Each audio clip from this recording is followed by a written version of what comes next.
This is the Dreyer podcast, a podcast all about siblings and the people, places, and pop culture that raised us. I am one of the hosts. The other host is my little sister, Jacqueline. And in this week's episode, you will hear about how her criminally minded brain framed one of my childhood best friends. You'll also hear about an Instagram post that Jacqueline made that set the socials ablaze with controversy and almost got her canceled. And then we'll dive into today's topic. And today we're talking about Prince William, the heir, and Prince Harry, the spare, and their sibling dynamics. Oh, and as always, we'll finish this episode off with an unhinged text message from a family member. Let's dive into this. I had a friend text me today and she sent me a picture of, you know, when you're listening on like Apple CarPlay in your car, and she sent me a picture and it had the Dreyer drive up, and it was the episode about whatever one we talked about, our favorite outfits. So the Adidas one. Yeah. And she was like, I'm listening right now and I feel so connected to your brother because I think we had the same outfit in school. And I was like, this is what I want. I want this level of connection with everybody. But I was like, I wanted to be like, well, wait until you hear this other part. But I'm like, I don't even remember. I know we talked about some of these things, but it's been like a couple months ago now. And also all the episodes have run together in my mind and I can only remember like vaguely where we are a real 6 Degrees of Kevin Bacon podcast and we have trouble staying on topic. So I can't remember which topic went in which episode anymore. My first job out of high school, like my first adult job, grown-up job, adult. I always defer to grown-up. Grown-up. We're going to grown-up. Actually, let me just tell this story first because it goes along with it. One time we were watching a movie at mom and dad's house and it was with my 2 older kids, but they were probably like 8 and 11 at the time. And the movie was Date Night with Tina Fey and Steve Carell. And at the very end of it, it's when they get like pulled into being spies. And they have to like figure out because they take someone's reservation at a restaurant and then they are mistaken for these people the entire time. It's like a mistaken identity and they have to be spies. And at the very end, Tina Fey has to go undercover as a stripper in a strip club. And my kids were watching and mom and dad got really weird about it. And dad said, Addie, Andrew, you can't watch this part. It's an adult film. And I was like, stop. And then mom said, yeah, double XL. And I was like, no, both of you are wrong. Stop. Adult films. Anytime we see a movie that's like above the PG-13, I'm like, sorry, adult film, double XL, you can't watch it. But my first grown-up job out of high school was actually at a recording studio. And I was just like the receptionist, office manager, but they cut movie trailers. And so I'd listen to the guy with the movie trailer voice, say the same sentence over and over again over the course of like 3 hours and slowly go insane. And now I'm just back at the same place that we were before. Now I'm doing it to you. I'm passing it on to you. And I apologize because I know how annoying it is. I actually enjoy it, right? Like I actually enjoy this piece of like going over the content, hearing how many times I say the word like, and it's brutal. It is brutal. You know what's hilarious is I now I know just by the visual wave, the sound wave, I can tell when you're about to take a breath. I can tell when you do a lip smack. I can tell a laugh from you. And so I imagine a world where one day there's a crime and you've gone missing and all we have is an audio file of a voice that some people believe is yours. And they come to your house and they play it for your family. And they're like, does this sound like your wife and your mother? And they're like, yeah, I don't know. It could be. You know who you need to talk to? Jacqueline's brother, Ryan. And they send me the audio file and I open it on my computer and I overlay it on one of our podcasts. And I'm like, it's a match. She's alive. She's alive. It's her because I can see metronome in the background. Like we got to get to her fast. And it's just you breathing. Getting ready to laugh, which is a sound all on its own. So anyway, I have enjoyed the editing, actually. We've thrown out one episode, right? Mm-hmm. One day, maybe that'll get released as bonus content.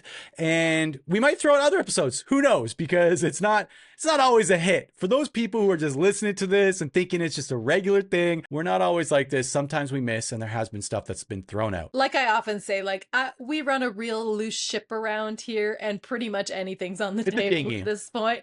Let's be honest, it's a dinghy. Let's not even disrespect the ship. So it's a raft. It's like the thing that Tom Hanks makes in Castaway. He doesn't even make it 15 yards, and the thing just falls apart, and he loses Wilson. That's pretty much the scene that sums up this podcast and the preparation that goes into it. Now, you did mention one of your friends took a picture of us on Apple CarPlay in her car. I actually had a friend reach out to me. He left a comment on the Substack, so you can go and look at that for yourself on the Ninja Turtle episode. But it was actually the friend that I lied to about the Ninja Turtle, and he left a comment like, I was going to pledge for your Substack, but I'm still not over it.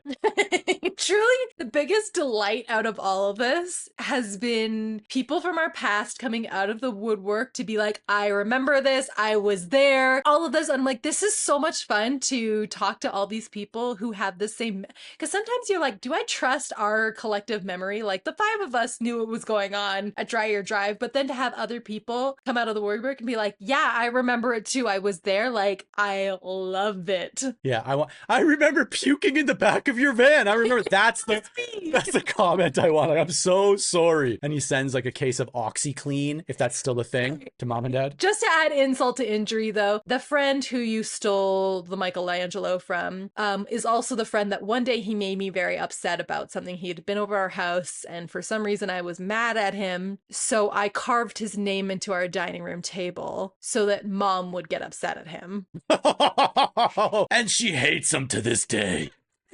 So if he's out there listening, I apologize for that. If my mom treated you strangely after she found your name carved into our dining room table, it was me. And I do realize that that's a psychopath thing to do. Well, I guess now's a good time to let you know I have done the same thing to their current table, just in case. For no reason whatsoever. I was like, let me just carve his name into this one as well. Make it feel like 20. Yeah, it's tradition now. We carry this one. So anyway, anything fun, new, exciting, wild, and crazy? Anything that you want to get out before we jump into our question and the topic for today? I went on Friday, took my dog. We live on pretty high up on a mountain, and which means we have really good access to hiking trails or whatever. The town we live in is at 6,000 feet, and usually the trail that I take takes me up another 1,000 feet. So I have 1,000 feet gain. And because of that, the leaves change here pretty early because they're changing from the top down to the mountain. Ryan, as I posted a picture of me at the top of my trail saying like I had gone up. It was August 31st. Said, I went up here to see if the leaves were changing. The leaves have not changed. I have never posted a more controversial statement in my life on Instagram. I had so many people comment that it was not fall and I should not be looking at changing leaves. I don't post anything controversial on social media. I don't post about politics. I don't post about religion. I keep it real fresh and clean. And I was like, surely this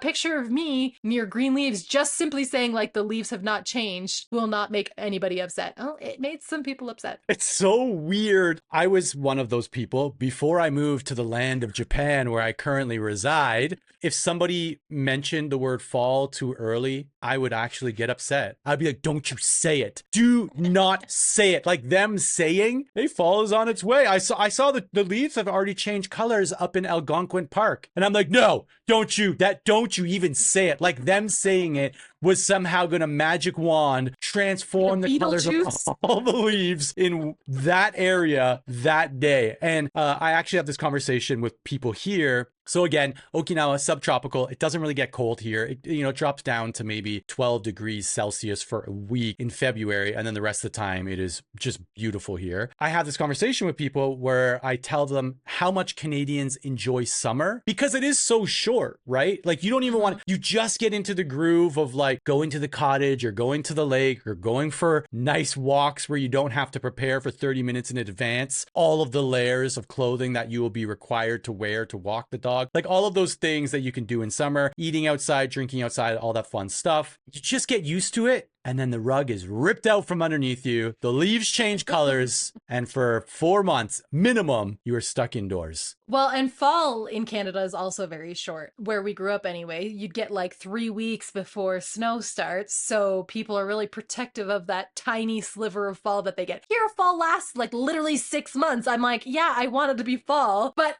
the funny thing was, my comment was like, yep, the leaves are still green. I guess it's not fall. And every comment I got was, yeah, it's not fall. And I was like, so we agree then. We all agree it's not fall. That's what I was saying. We all agree. So you were validating my statement.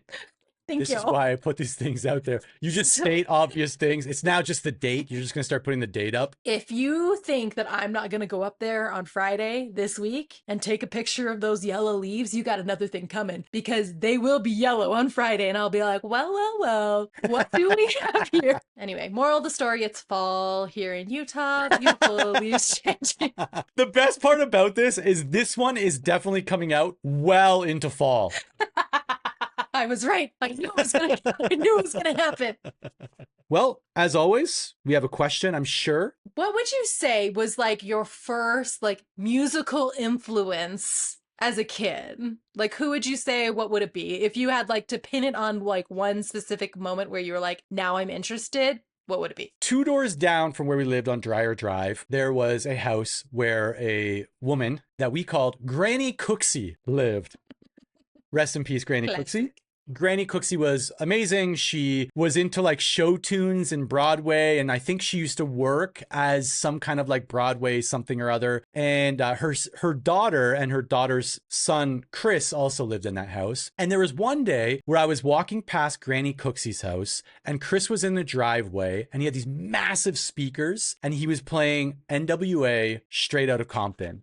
And I walked past and it was like, I heard it like Straight Outta Compton. And then all of the words that follow, which I will not repeat because this is an adult podcast. It's for adults. This is an XXL podcast for adults. And so I walk past, I hear those words and I stop and I'm like, what is this? And he's like, this is NWA. And I'm like, what does that stand for? And he told me, I'm like, you can say that. He's like, you cannot. And I'm like, okay, okay, I like this. And so after that, I became extremely interested in hip hop. And I ended up getting my hands on a Snoop Dogg Doggy Style cassette because Dan had it and just fell in love, like absolutely fell in love with hip hop music and started digging through and going back and listening to a lot of hip hop. But I remember one day outside, I was wearing this jacket, this long green canvas jacket that Dad got for free from a friend who worked in a freezer as part of his job and had like a freezer jacket just laying around. So I could not track any more than it does. So I'm outside in this canvas green freezer jacket, the hood up. I'm with 2 of my buddies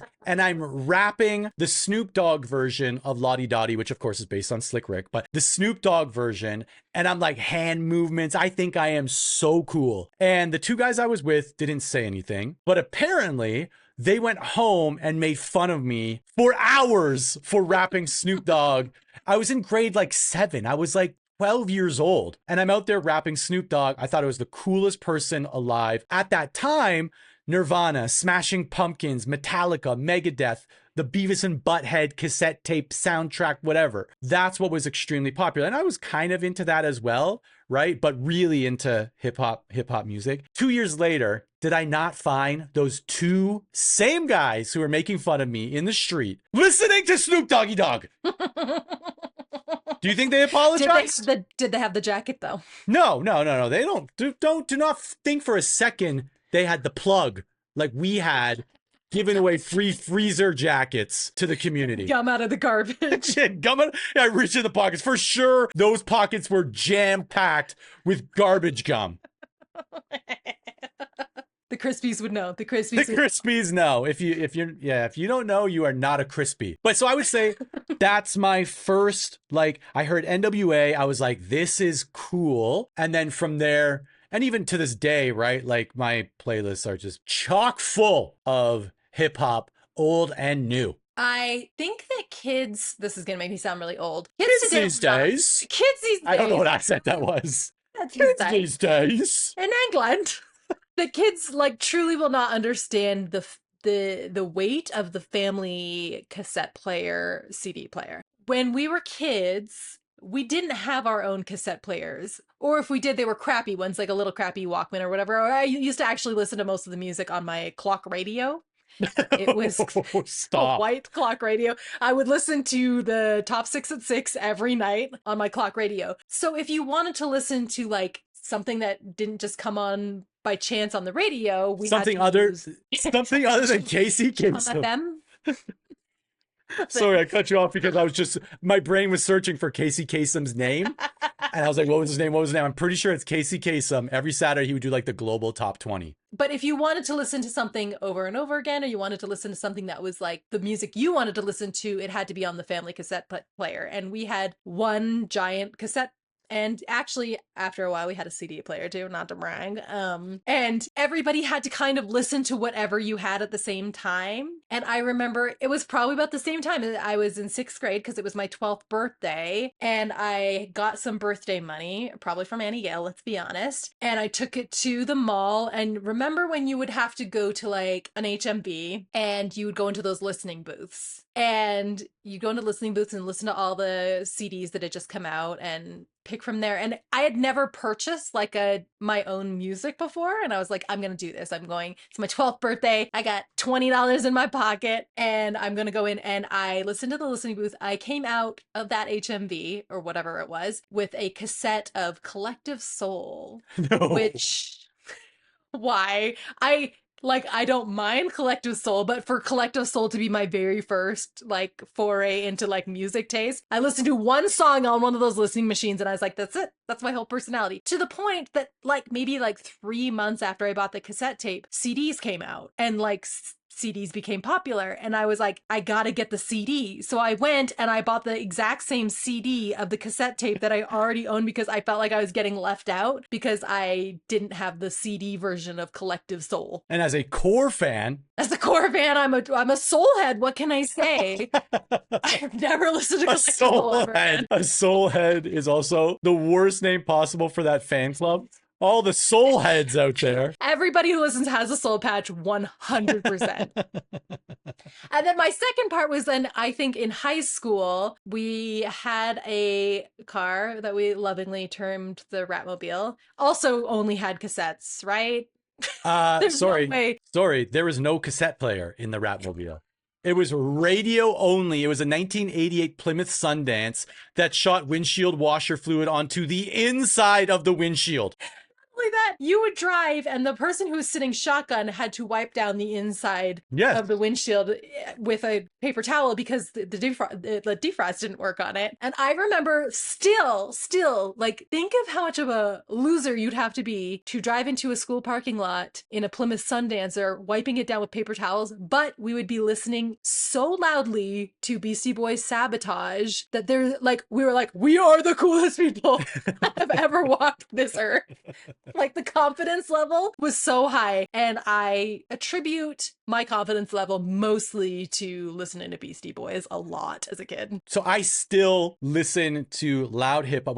When I'm by myself in the car, I have music very loud and I have the windows down because it's this instant credibility of like, this guy's cool. Oh, absolutely. He is 42 and listening to DaBaby. Watch me drive. Wait until you get to start picking Noah up from high school, because I need high school kids at this. I'm 40 and I'm like, I need them to think that I'm cool. I need to pull up into that parking lot and everybody like to Andrew, like, is that your mom? I'm like, I know. No, it's not mine. It's not. I don't know her. He's just walking past. Walks right. I had a membership to, or I had a subscription to Spotify, and Spotify released this feature called AI DJ. So based on your musical tastes and what you listen to most frequently, it then puts together playlists that it thinks that you will like based on your listening behavior. And it also, I think it chooses a voice to match your listening preferences. So like mine chose this like New York City DJ style, like yo, yo, yo, yo, yo. All right, that's my New York. All the New York City DJs that are listening to this are like, what? It's like, yo, dog, we chose this one for you. We got some fire straight from the streets. Like, that's kind of like what I get. And so as we're driving every day to school, I let Noah be the DJ. I'm always like, DJ Noah. And I hand her my phone and she puts on like Disney music. She puts on, Let it go. yeah, she puts on like Japanese children's songs, which vary in tone and lyric. Actually, all songs do. There we go. I don't know why I went out of my way to say that. Every song.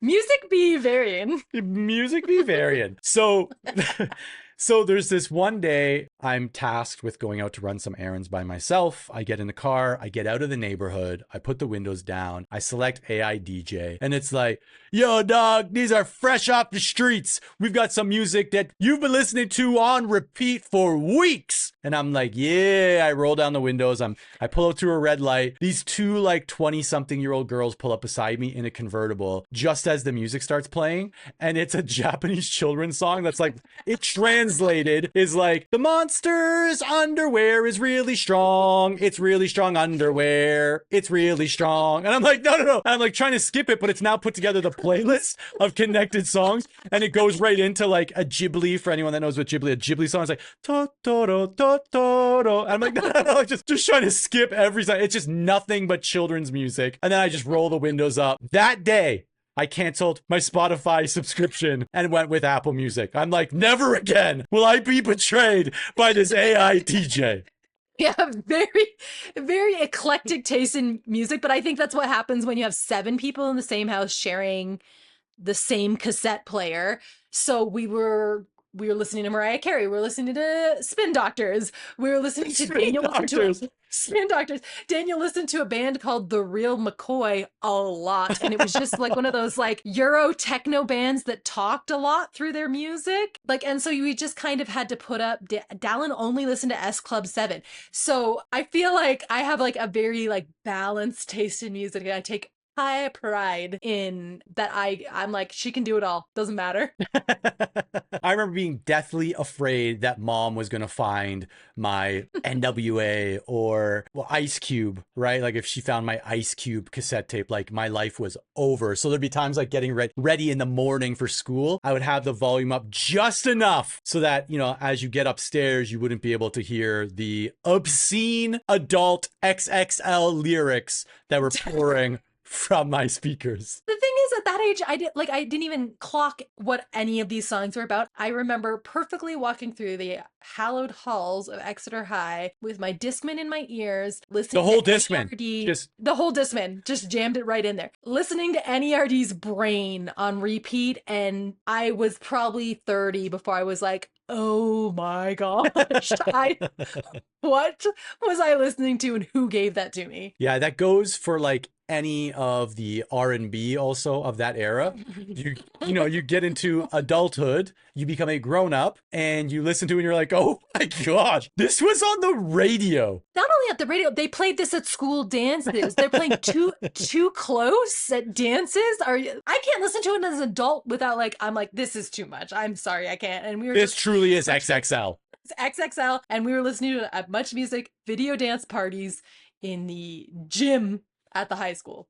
Okay, do we actually want to talk about a set of siblings today? Let's do that. I chose these specifically just because of the ages, and I feel like we really relate to them because they are dead on our exact ages, and it's William and Harry, the princes. Oh! So when they were on my list of siblings, then I was looking into them. They are actually our exact ages. William was born in 82 and Harry was born in 84. And so I think it's impossible to not overlay then our entire life stories. I do feel like I'm royalty, but it's impossible to not relate because everything that they've done up to this point is very, like, you can see how they would feel about it, and also so much of where they are now is also because of the partners that they've chosen to bring into the family. And I think that definitely has an effect on the way siblings interact with each other. Like when you start adding partners in the mix, even siblings that get along really well. Like for instance, I hate Seiko. No, I'm totally kidding. You know, I love Seiko.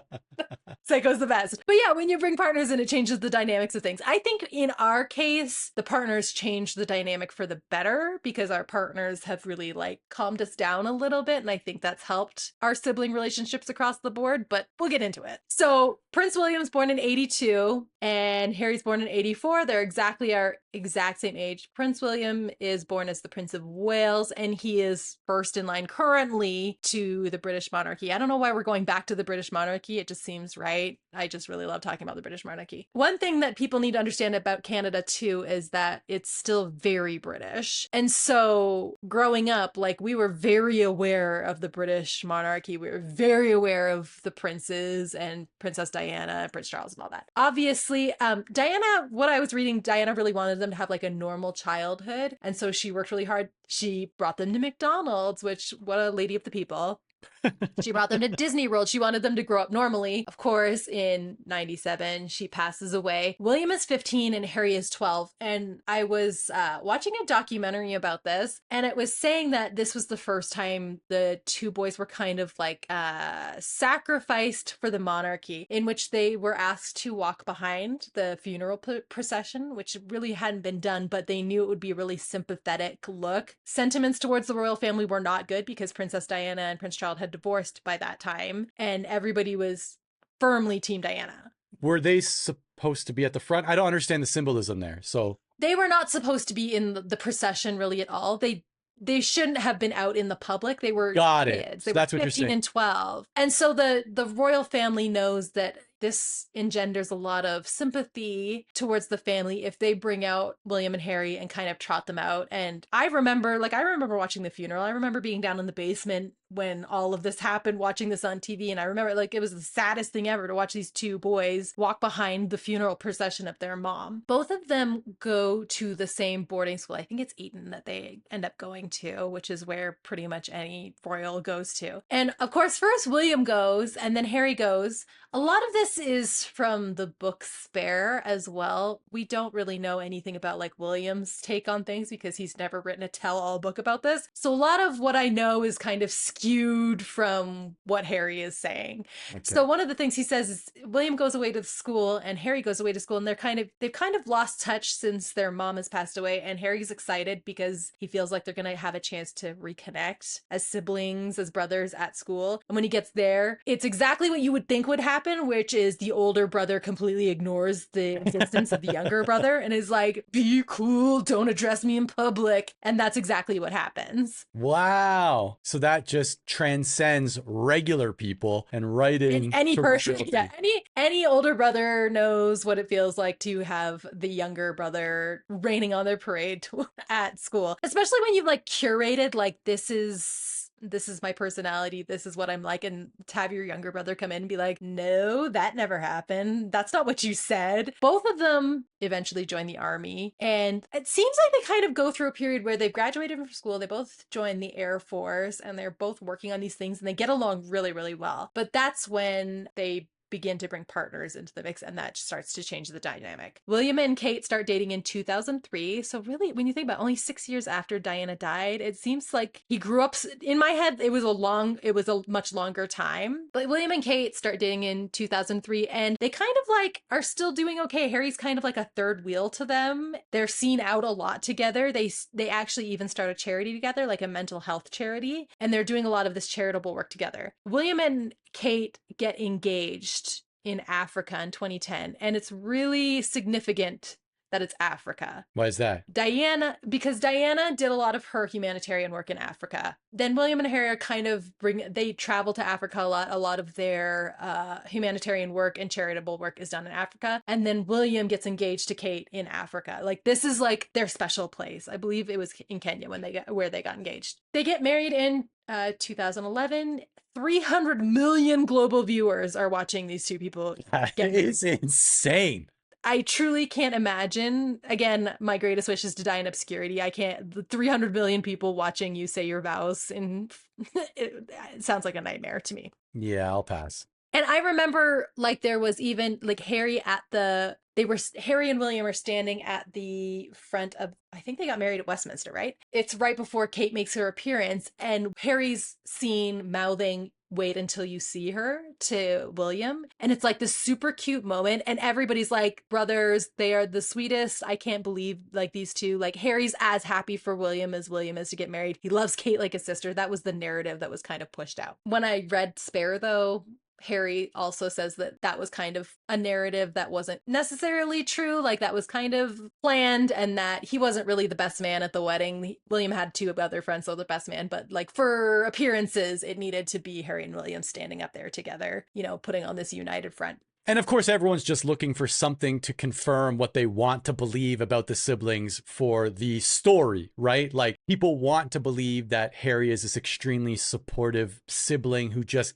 is so excited for his older brother to be getting married. The thing that we forget, we talked about this in the in the Mary Kate and Ashley Olsen episode. We talked about how at the end of the day, these are regular people. And I know this sounds so obvious, but at the end of the day, these are regular people that still have the sibling dynamic that they're trying to work through. And that's their base. Their base isn't royalty. That's something that they've been trained in, that they've had to learn. It's not something that's just instilled in them on like a DNA level. Of course it is because of their bloodline, but I don't mean like that. But you strip away all of those things, these are still just two brothers. And it's like, and not only that's like older brother, youngest brother. Yeah. And they are very much like the classic older brother. William is very much trained to be very responsible and in charge of things. And Harry's kind of left to do, you know, that's why his whole book is called Spare, is because Charles had an heir and a spare, which is what royal families always want, is that they have one person that's going to be the heir to the throne and one who's an extra in case the heir dies. And that conceit of the heir and spare has been hundreds of years in the making in the monarchy. And so Harry gets to kind of do whatever he wants because he knows that when push comes to shove, it's not going to be him that leads. Sure, he's kind of off the hook for most of the things because he isn't the heir, he is the spare. He is the spare. Also, I think it's also significant that William uses Diana's ring to propose to Kate, and that's what the ring she wears as well as her wedding ring. Really? Like he got that, and in the book Spare, Harry's like, I was okay with it, but there's also like the underlying thing of like, why did William get to have, you know, one of the most important pieces left over from Diana? So there was like kind of, you know, they,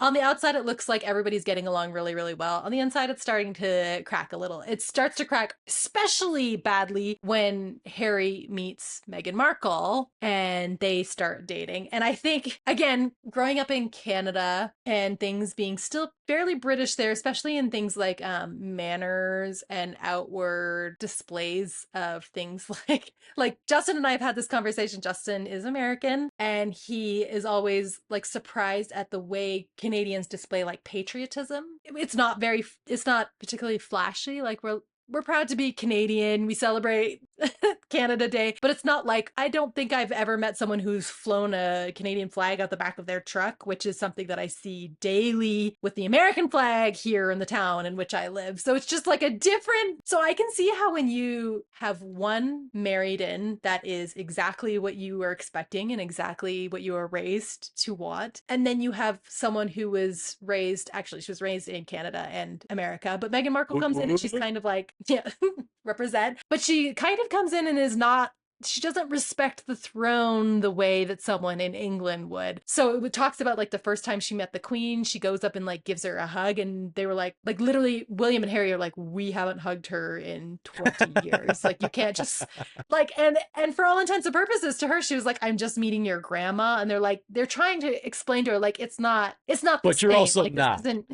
Like you're not, it's actually the Queen of England. And so she starts to kind of rub other people the wrong way. And I mean, a lot of it is just racism, but a lot of it is also just let's call a spade a spade. Harry and Meghan get engaged in 2017, and William and Kate release a statement that says they're really happy for them, but also behind closed doors, they're really trying to talk him out of, like, first of all, Meghan Markle's a celebrity here. She's in a TV show and she's American. She's mixed. They're trying to they're like, this isn't what like the monarchy is. So is that this in the is kind book? of crazy.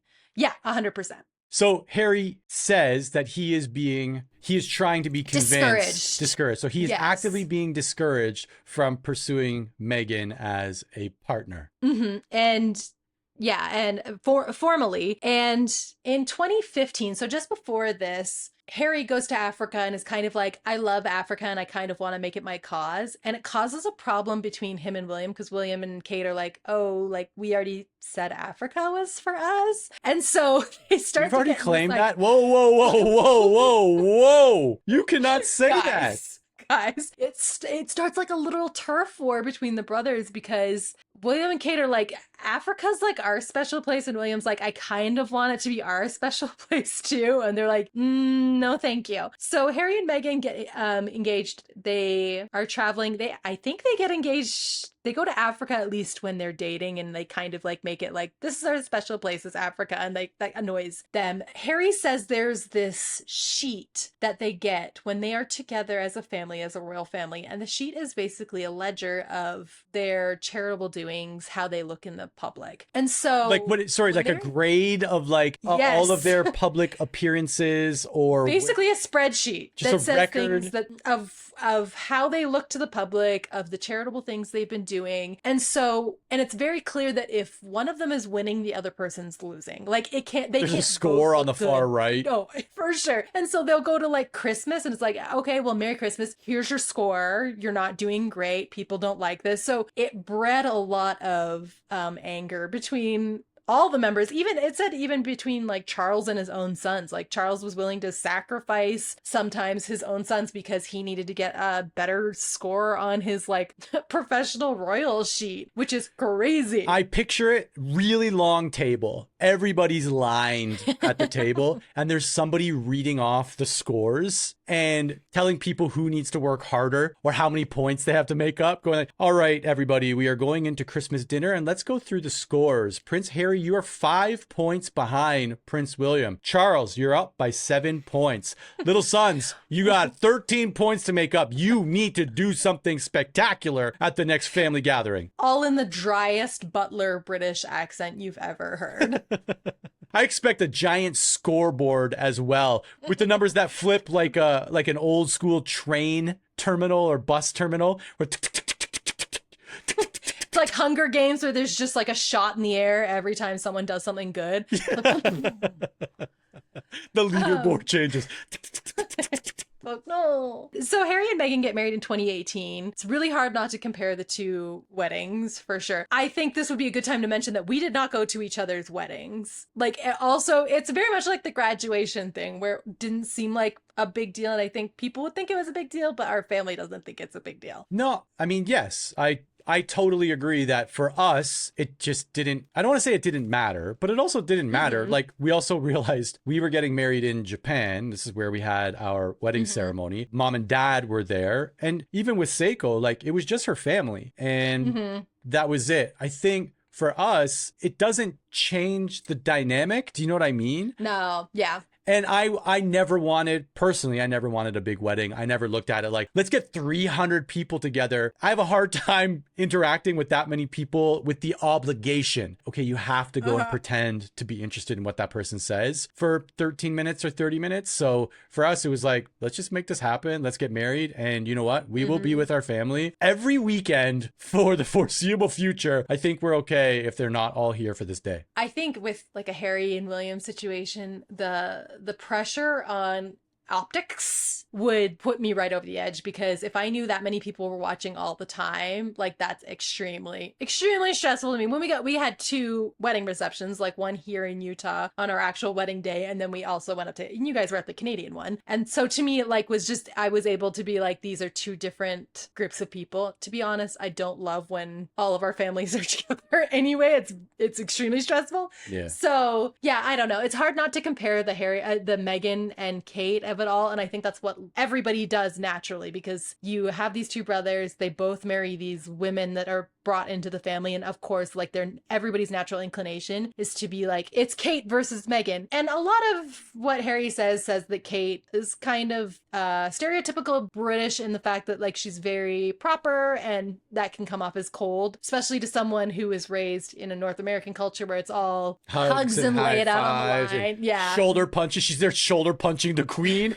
Get one, boom, punches in her arm, shatters her shoulder. Real casual. We're real casual. Kate and William start having kids, as do William and Harry, which also William and Harry. I love that you said that like they started taking tennis lessons. So they start having kids, just popping them out. As one does. You start having kids. And every time that William and Kate have a child, it pushes Harry farther down the line of succession, because their children will inherit. Yes, exactly. they Sorry, will inherit. was that your gun noise? Okay, well, I was raised in Canada. We didn't play guns. We are peaceful people. So it just pushes them farther and farther down the line of succession to the point that Prince Charles at one point questions if Harry and Meghan and their family should even have like security. They're which is hurtful, right? Your own dad is being like, honestly, if you died, like it wouldn't be that big of a deal because there's 6 other people in front of you. Like that's hurtful to hear. And that's when Harry and Meghan start taking a few steps back. They released their statement in 2020 that they are stepping back from their formal duties as what they call senior members of the royal family. So they are the Duke and Duchess of, there's Sussex, right? There's Cambridge and Sussex. I think Cambridge is Kate and William. And that is correct. I've Harry got the Wikipedia pages okay. open as you speak, as I normally do, to pretend like I know what I'm talking about. It is William, Prince of Wales, and it is Prince Harry, the Duke of Sussex. Okay, so in 2020, they're like, we're not going to be active members of the royal family. And in the book Spare, Harry says it kind of, they didn't tell the royal family they were going to be releasing this statement, and it throws them into this crazy, like, publicity. We don't know what to do with them. They have Harry and Meghan come to the palace, and they give them 5 choices of what they can do from now on. It's like basically 5 levels of like, number 1 is you rescind your statement and you come back to the family. And number 5 is you're cut off from the family. And somewhere in the middle is a neighborhood Dickie D. Dickie D. No one's gonna know what a Dickie D is unless you grew up on Dreyer Drive. Dickie D.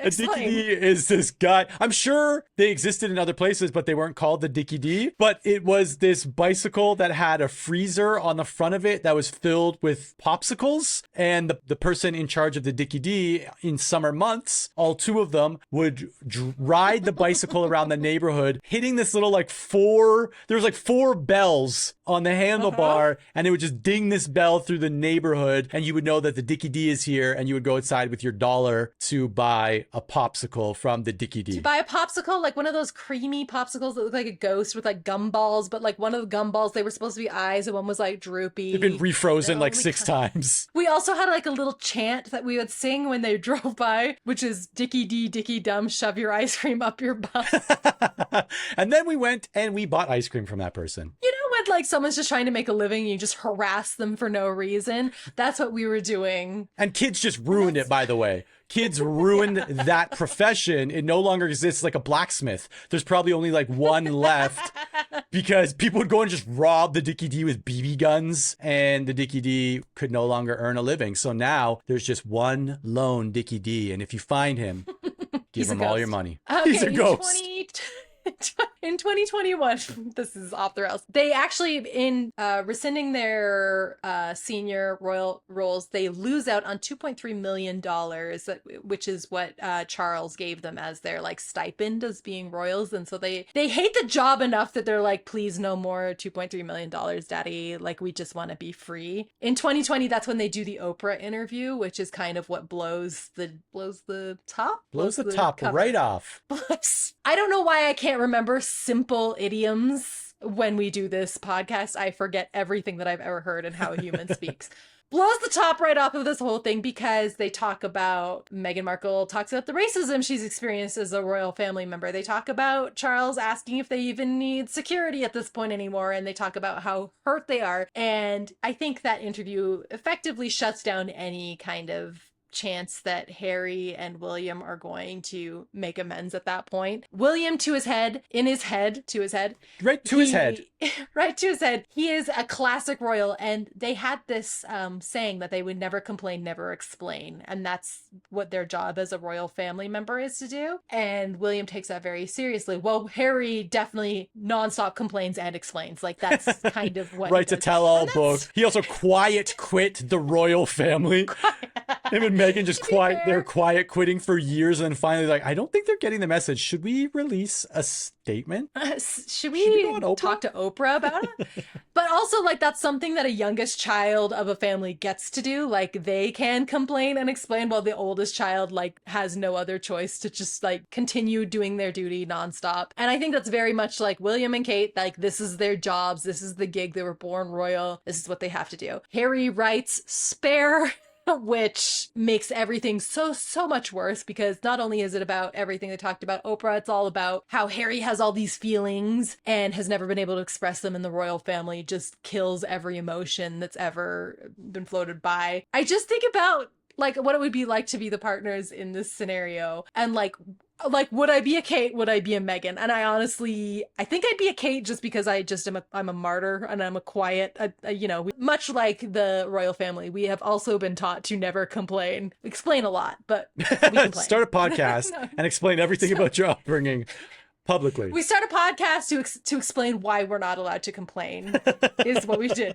So I can see both sides big time. I just imagine our partners coming into our families and trying to navigate even a family dinner without just wanting to explode. I can't imagine the magnification of that in a royal family setting, where especially these two brothers are at odds constantly. I do think that's nice about, like, I don't think Seiko and Renee, Daniel's partner, are really like, who's it gonna be? Who's going to be the heir to this Porter family throne? Like, they truly do not care. And I love that about them. Well, it's mainly because we haven't implemented a scoreboard. So I think what we need to do at Christmas this year is let's get a scoreboard and let's see how the dynamics change then. Make a spreadsheet of every nice thing that anybody's done for anybody. This is really good, Bonnie. No, it's really delicious, Bonnie.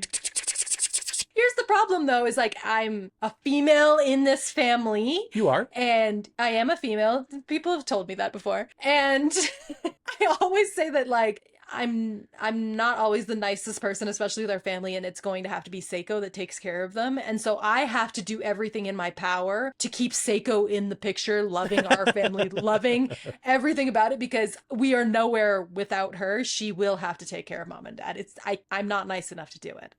I don't have it in me. September 2022, that's when the Queen dies, and it's one of the first public appearances that all four, that they're all together as like presenting a united front.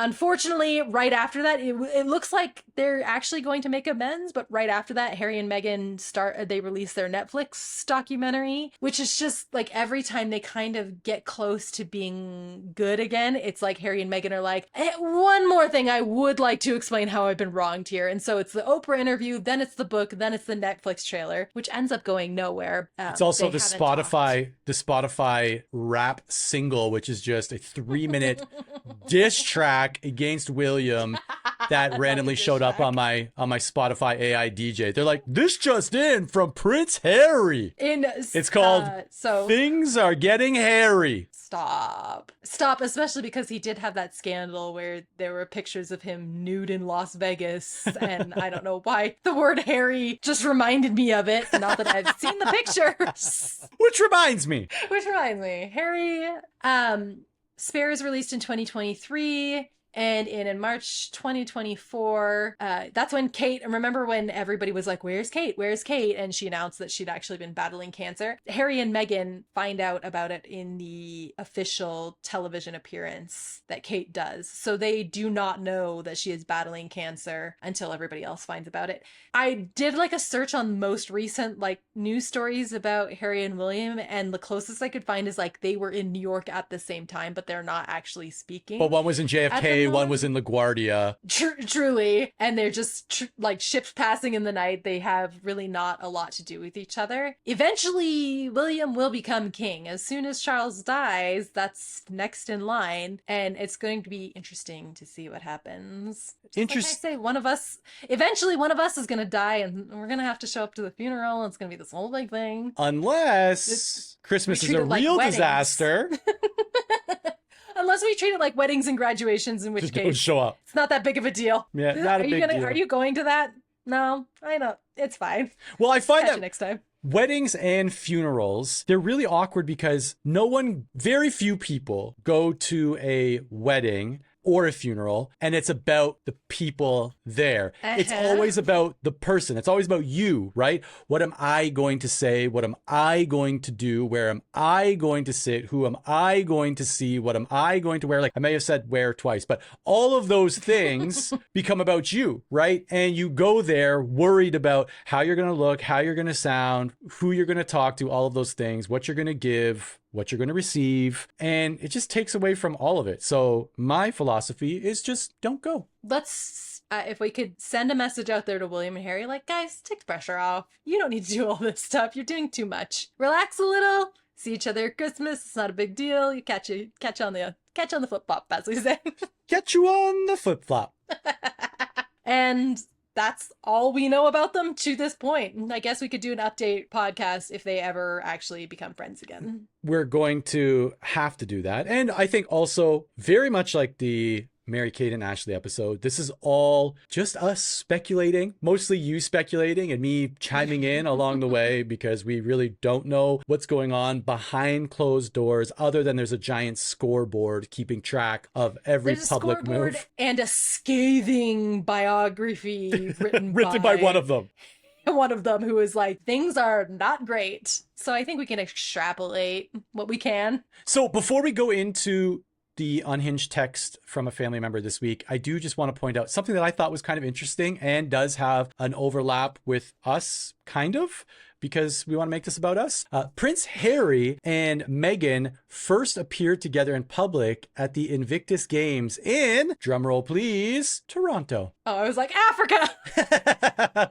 Ajax, Ontario. Well, do you know Invictus Games? I did read a quote that said William's pretty surprised because Harry is the one who started the Invictus Games, and that got his score sheet up really high because it's literally just like Olympics for veterans. And like William is like on the cusp of like, I'm happy for him, but also like, I wish I would have thought of it first. Like, it's kind of annoying that he gets to have all the glory for the Invictus Games. So it like continues to be just kind of a sticking point for two of them. No, I'm happy. No, I'm happy for you. No, I'm really happy for you. No, it's great. It's great. It's like when mom like brags about one of us to the other person, like, cool, great. I'm so happy to hear. Like, he's doing really well. Like, okay.